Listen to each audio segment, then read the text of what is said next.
If I feel afraid of doing something, I do it.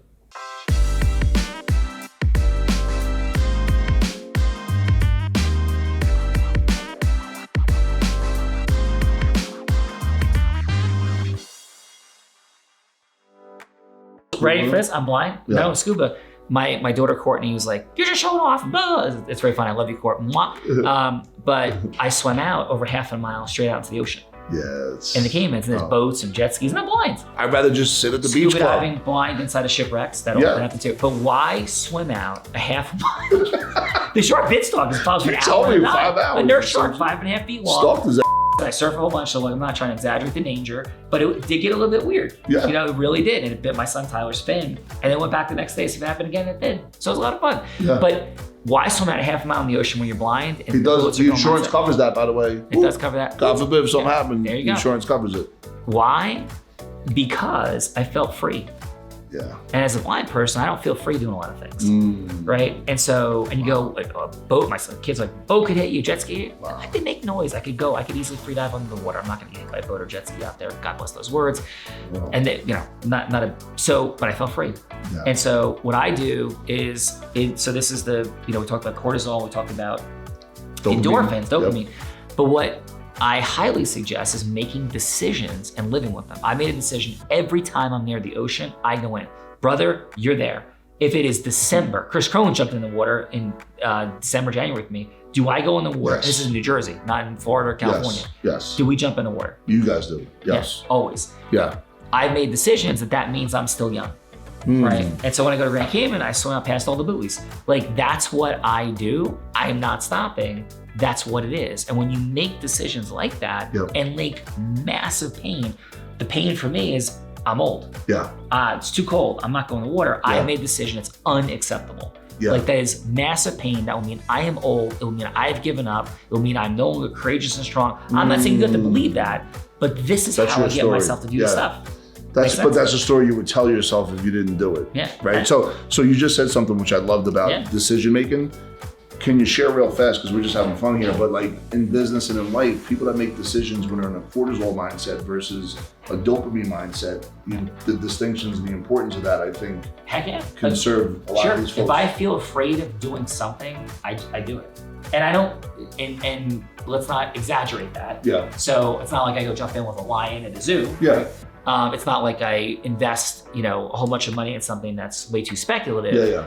But if there's anything that is not going to bring about a logically, massively problematic outcome, I will do the thing. Yeah. Like, if I feel afraid to talk to somebody, I talk to So them. excellent. Yeah. So is there something internally that when that fear creeps in, that you go through some kind of frame or some kind of calculation, like, okay, I know what this is. Last time this happened, I did this. God. Yes, sir. Yeah, right? Yeah. Survival brain versus thriving brain. Our survival brain is our fear cortisol brain, the fight or flight brain.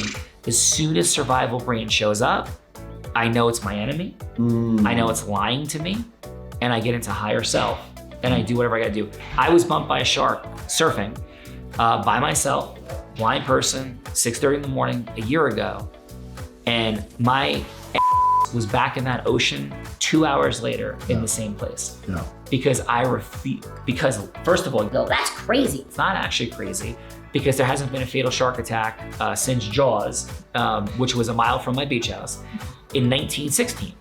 So I know it's been more than 100 years since there's been a fatal shark attack on the Jersey Shore. There hasn't been a meaningful shark attack in decades. So I have a better chance of holding a lottery ticket and getting struck by lightning, right? So I'm back into my higher self, logical mind, get your in the water. Amazing. Do not let the lies of fear stop you. And it's funny because as you know, sometimes I suffer. Am I good enough? Can I really be doing this? Do I belong in this room?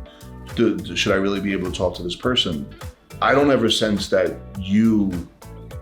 I don't think you go through that the way I do. You know why? Right? You know why?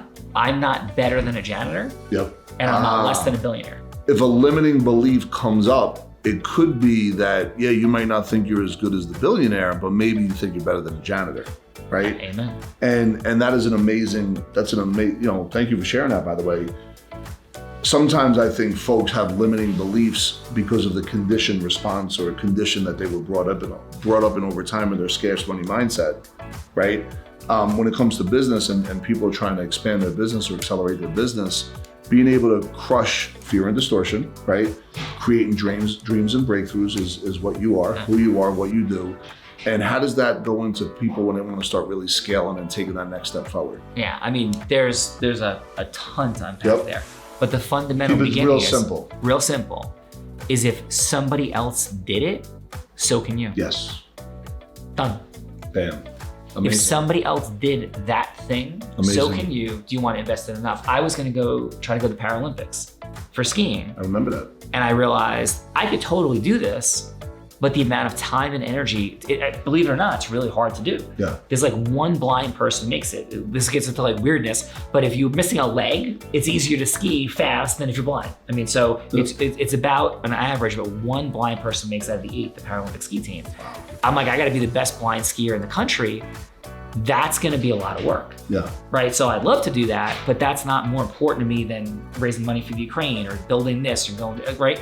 So self-honesty is very important. Yeah, how much you're willing to invest to do the thing. But I start with, I could do, you could do, and everybody could do, you could do everything. Yeah. The question is it worth the investment? And then follow-up to that is 3 phases of growth: arduous to momentum to abundance. Arduous is a massively problematic time frame. And most people quit during arduous, lying to themselves, forgetting the people who have the outcomes that we want. The billionaire, the person speaking on massive stages, the person that's raising a bunch of money for charity, the person that became a super skilled golfer, tennis player, whatever the thing is, that person went through the same continuum of arduous. Tony Robbins almost went broke at least 4 different times. He tells the stories publicly, right? Chris has had massive rejection, problems, issues. So have you, so have I, so have all of you and everyone. But we always forget because of our lying survival brain, which brings us back to cortisol. Back to you.